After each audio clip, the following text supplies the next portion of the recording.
चौथा दिन खत्म हो चुका है तो पाकिस्तान ने 304 रन बना ले ने 7 विकट गिर चुकिया ने तो सलमान आगा क्लीन बोल्ड होए ने फिर हसन अली भी उस अंदाज नाल परफॉर्म नहीं कर सके। रिजवान को उम्मीद है कि शायद उन्होंने बल्ला चले 71 रन से वैसे उन्होंने बना लेने तो नाल साजिद खान भी खलोते ने वेखो की रिजल्ट निकलता है। लेकिन हम कल पूरा दिन खेडना है पाकिस्तान ने साढ़े ਜਿਹੜੇ ਹੁਣ ਐਕਸਪੈਕਟੇਸ਼ਨਸ ਨੇ ਸਾਡੀਆਂ ਉਮੀਦਾਂ ਬਹੁਤ ਵੱਧ ਗਈਆਂ ਨੇ। ਮੀਆਂ ਅਸਗਰ ਸਲੀਮੀ ਸਾਹਿਬ ਸਾਡੇ ਨਾਲ ਮੌਜੂਦ ਨੇ। ਮੀਆਂ ਸਾਹਿਬ ਥੋੜੀ ਬਹੁਤ ਇੰਟੈਂਟ ਤੇ ਪਾਕਿਸਤਾਨ ਨੇ ਦਿਖਾਈ ਹੈ, ਤੁਸੀਂ ਮੰਨੋ ਜਾਂ ਨਾ ਮੰਨੋ। ਵੈਸੇ ਅਸੀਂ ਜੇ ਟੌਪ ਆਰਡਰ ਦੀ ਗੱਲ ਕਰੀਏ ਆਜ਼ਾਨ ਅਵੈਸ ਜਾਂ ਫਿਰ ਅਬਦੁੱਲਾ ਫਜ਼ਲ ਦੀ ਉਹ ਤੇ ਨਹੀਂ ਚੱਲ ਸਕੇ। ਫਿਰ ਬਾਬਰ ਆਜ਼ਮ ਸੇ 47 रन ने फिर सलमान आगा ਦੀ ਹਾਫ ਸੈਂਚਰੀ ਆਣਾ ਕਿੱਦਾਂ ਵੇਖਦੇ ਹੋ? हाँ जी, अगर ओवरऑल देखा जाए जो कि पाकिस्तान टीम ते प्रेशर बहुत ज्यादा सी मुफाद साहब, लेकिन ਜਿਹੜੇ ਸਾਡੇ ਇਬਤਦਾਈ ਜਿਹੜੇ ਗਏ ਨਾ ਦੋਵੇਂ ਬੈਟਸਮੈਨ ਜਿਹੜੇ ਹੈਗੇ ਨੇ ਉਹ ਤੁਹਾਨੂੰ ਪਤਾ ਹੈ ਜਲਦੀ ਆਊਟ ਹੋ ਗਏ ਸੀ। ਆਪਣਾ ਅਜ਼ਾਨ ਸਿਰਫ 21 ਸਕੋਰ ਕੀਤਾ ਸੀ ਔਰ ਜਿਹੜਾ ਅਬਦੁੱਲਾ ਫਜ਼ਲ ਸੀ ਉਹ ਮੇਰੇ ਹਾਲੇ 7-8 ਸਕੋਰ ਤੇ ਆਊਟ ਹੋ ਗਏ ਸੀ। ਤੇ ਮੇਰਾ ਖਿਆਲ ਹੈ ਕਿ ਪ੍ਰੈਸ਼ਰ ਤਾਂ ਬਹੁਤ ਜ਼ਿਆਦਾ ਹੈਗਾ ਸੀ। लेकिन जिस तरीके नाल शान मसूद और बाबर आजम ने दोनों टीम के सीनियर प्लेयर है ने और इन्होंने बड़ी जिम्मेदार इनिंग्स खेली है। लेकिन इस वक्त भी जो ना कम अज कम इन्हों को एक्सपैक्ट की जा सकती थी कि दोनों के विचों एक कम अज कम एक प्लेयर जो ना सेंचुरी करता। लेकिन चूंकि शान मसूद तुहानू पता है कि 71 ते आउट होए ने और ਜਿਹੜੇ बाबर आजम ने 47 स्कोर उन्होंने किया है। अच्छा जो प्रॉब्लम आई है ना थोड़ी जी पहले ਜਿਹੜੇ 3 ਦਿਨ ਗਏ ਜਿਹੜੀ ਵਿਕਟ ਹੈਗੀ ਹੈ ਨਾ ਫਾਸਟ ਬੋਲਰ ਨੂੰ ਜਿਹੜੀ ਨਾ ਸਪੋਰਟ ਕਰਦੀ ਰਹੀ ਹੈ। ਅੱਜ ਦਾ ਜਿਹੜਾ ਚੌਥਾ ਦਿਨ ਹੈਗਾ ਇਹ ਬੇਸਿਕਲੀ ਸਪਿਨ ਵਾਸਤੇ ਸਾਸਕਰ ਹੋ ਗਈ ਹੈ। ਔਰ ਤੁਹਾਨੂੰ ਪਤਾ ਹੈ ਕਿ ਜਿੰਦੀ ਵਜ੍ਹਾ ਨਾਲ ਜਿਹੜਾ ਤਾਜੁਲ ਇਸਲਾਮ ਹੈ ਉਹ 4 ਵਿਕਟਾਂ ਲੈਣ 'ਚ ਕਾਮਯਾਬ ਹੋਏ ਨੇ। ਇੱਕ ਹੋਰ ਜਿਹੜੇ ਸਪਿਨਰ ਮਿਰਾਜ਼ ਹੈਗੇ ਨੇ ਉਹਨਾਂ ਨੇ 1 ਵਿਕਟ ਲਈ ਔਰ ਨਹੀਦ ਰਾਣਾ ਦੇ ਹਿੱਸੇ ਦੇ ਵਿੱਚ ਹੁਣ ਤੱਕ 2 ਵਿਕਟਾਂ ਆਈਆਂ ਨੇ। ਅੱਜ ਪੂਰਾ ਦਿਨ ਜਿਹੜਾ ਹੈਗਾ ਨਾ ਜ਼ਿਆਦਾਤਰ ਜਿਹੜੀ ਵਿਕਟ ਹੈ ਉਹਨੇ ਸਪਿਨਰ ਨੂੰ ਜ਼ਿਆਦਾ ਸਪੋਰਟ ਕੀਤਾ ਹੈਗਾ।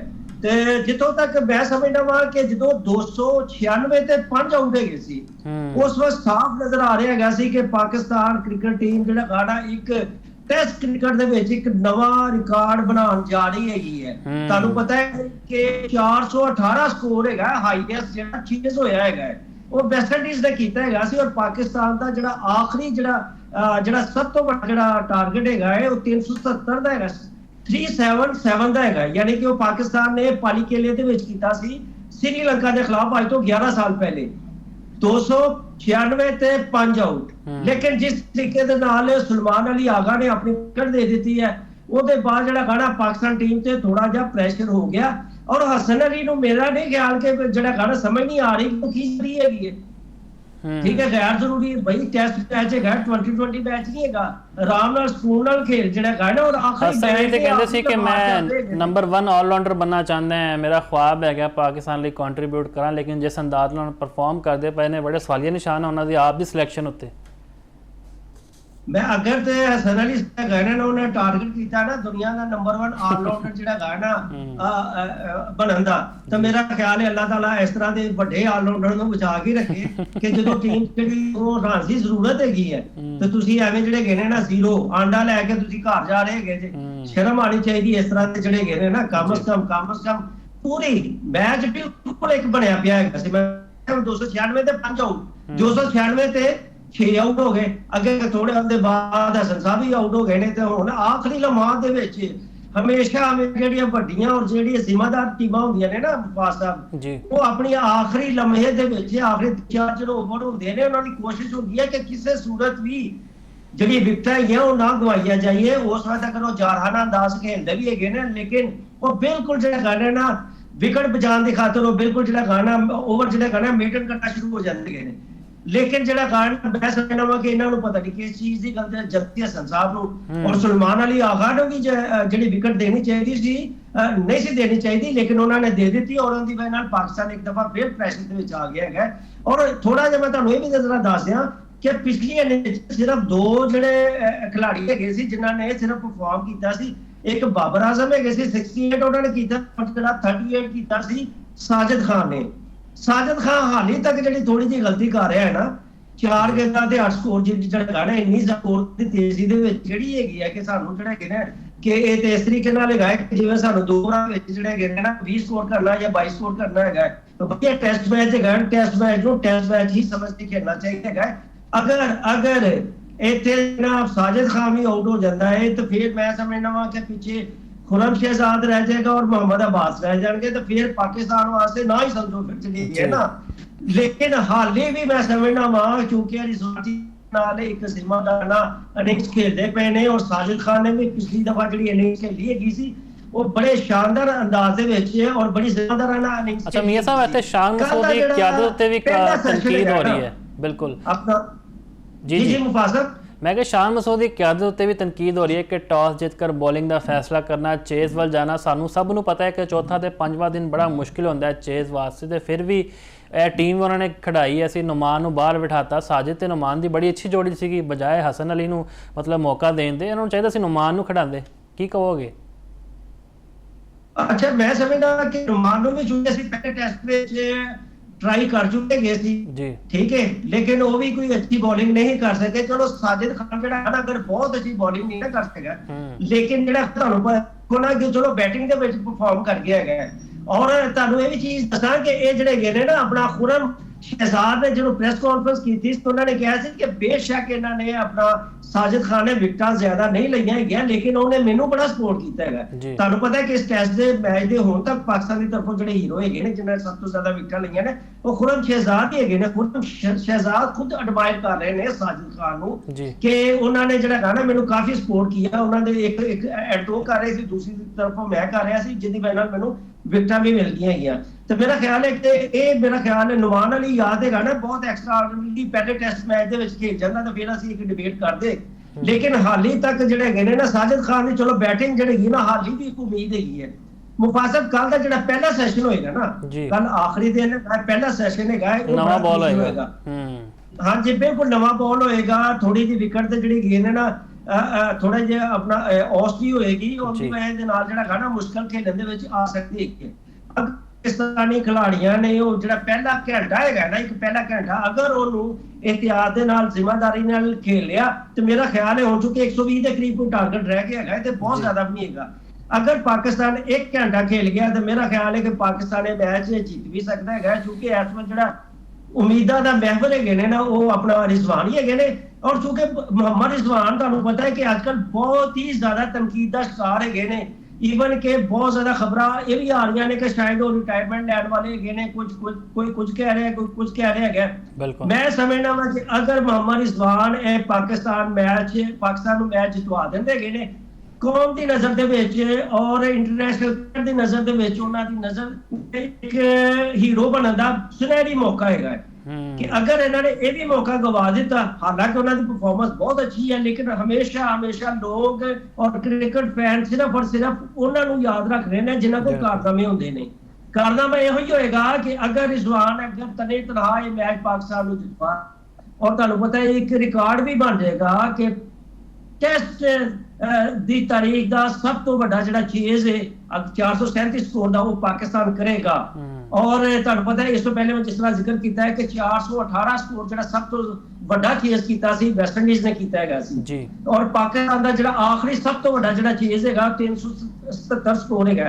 तो मैं समझना वा कि हुण जिहड़ा ना जुरतमंदाना इन्हां नूं जिहड़े गए ने जिम्मेदाराना बैटिंग का मुजाहरा करना चाहिए। साजिद खान नूं भी करना चाहिए। साजिद खान ने पहली इनिंग्स दे विच जिस तरीके नाल खेलिया सी बड़ी जबरदस्त उन्होंने बैटिंग की सी हुण भी वो कर सकते हैं। तो मेरा ख्याल है कि आखिरी जोड़ी है ਜਿਹੜੇ ਸਾਡੇ क्रिकेट फैन ने उन्होंने उम्मीदां दा महवर यही लोग है ने और कल देखने गए कि ਜਿਹੜਾ ਪਹਿਲਾ ਬਿਲਕੁਲ ਜੀ ਰਿਜ਼ਵਾਨ ਕੋਲੋਂ ਬੜੀ ਉਮੀਦ ਹੈ ਵੇਖਦੇ ਨੇ ਕੀ ਕਰਦੇ ਨੇ ਐਕਸਪੀਰੀਅੰਸ ਖਿਲਾੜੀ ਨੇ ਤੇ ਰਾਵਲਪਿੰਡੀ ਦੀ ਕਿਆਦਤ ਵੀ ਕਰਦੇ ਰਹੇ ਨੇ ਲੇਕਿਨ ਬੜੀ ਜਿਹੜੀ ਤਨਕੀਦ ਹੁੰਦੀ ਰਹੀ ਨੇ ਲੱਗਦਾ ਕਿ ਪੋਜ਼ਿਟਿਵ ਲਿਆ ਉਹਨੇ ਤੇ ਅੱਜ ਬੱਲਾ ਵੀ ਚੱਲਿਆ। ਤੇ ਮੀਆਂ ਸਾਹਿਬ ਇਹ ਦੱਸੋ ਹੁਣ ਸ਼ਾਨ ਮਸੂਦ ਦਾ ਕਿਹਾ ਜਾ ਰਿਹਾ ਕਿ ਇਹਨਾਂ ਦਾ ਹੁਣ ਆਖਰੀ ਟੈਸਟ ਮੈਚ ਹੈ ਕਿਉਂਕਿ ਸਿਲੈਕਸ਼ਨ ਕਮੇਟੀ ਮੈਨੇਜਮੈਂਟ ਬਹੁਤ ਨਾਰਾਜ਼ ਹੈ ਫੈਨਸ ਬਹੁਤ ਨਾਰਾਜ਼ ਨੇ ਜਿਸ ਅੰਦਾਜ਼ ਨਾਲ ਪਰਫਾਰਮ ਕਰਦੇ ਪਏ 2024 ਤੋਂ ਨਾਕਾਮ ਕੈਪਟਨ ਸੀ ਜਿਹੜੇ ਨਾਕਾਮ ਕਪਤਾਨ ਹੈ ਨਾ ਉਹਨਾਂ ਵਿੱਚ ਸ਼ੁਮਾਰ ਕੀਤਾ ਜਾ ਰਿਹਾ। ਤੇ ਫਿਰ ਅਗਲਾ ਕੈਪਟਨ ਕੌਣ ਹੋਏਗਾ? ਸਾਊਦ ਸ਼ਕੀਲ ਦੀ ਪਰਫਾਰਮੈਂਸ ਵੀ ਤੁਹਾਡੇ ਸਾਹਮਣੇ ਹੈ ਤੇ ਬਾਬਰ ਦਾ ਨਾਂ ਇੱਕ ਵਾਰੀ ਫਿਰ ਆ ਰਿਹਾ ਕਿ ਸ਼ਾਇਦ ਟੈਸਟ ਕ੍ਰਿਕਟ ਦੀ ਜਿਹੜੀ ਕਿਆਦਤ ਹੈ ਉਹਨਾਂ ਨੂੰ ਸੌਂਪੀ ਜਾਏ।